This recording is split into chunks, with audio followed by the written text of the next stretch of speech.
السلام علیکم ورحمۃ اللہ وبرکاتہ۔ مغفرات ہوئے میرے مسلمان بہنوں اور بھائیوں، صحابہ جو تھے وہ بڑھ چڑھ کر نیکیاں کرنے کے عمل میں سب سے آگے ہوا کرتے تھے۔ ایک مدینہ میں ایک عورت تھی جو نبینہ تھی، بڑھیا تھی جو نبینہ تھی، اور حضرت عمر رضی اللہ تعالیٰ عنہ ان کے گھر کا کام کر دیا کرتے تھے۔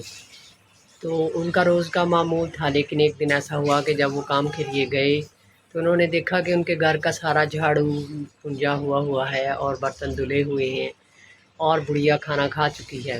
تو حضرت عمر رضی اللہ تعالیٰ عنہ آرام سے گئے اور واپس آ گئے۔ پھر دوسرے دن بھی ایسا ہی کچھ ہوا اور تیسرے دن بھی۔ پھر حضرت عمر رضی اللہ تعالیٰ عنہ نے دل میں سوچا کہ کون ایسا ہے جو مجھ سے پہلے ہی آ کر اس بڑھیا کا کام کر جاتا ہے۔ تو ان کے دل میں یہ چاہ پیدا ہوئی کہ میں انہیں دیکھوں، تو انہوں نے چھپ کر ایک مقام پر کھڑے ہو گئے۔ تو جب انہوں نے دیکھا تو حضرت ابو بکر رضی اللہ تعالیٰ عنہ صبح ہونے سے پہلے، اندھیرا اٹھنے سے پہلے ہی آئے اور اس بڑھیا کا سارا کام کر کے خاموشی سے واپس چلے گئے۔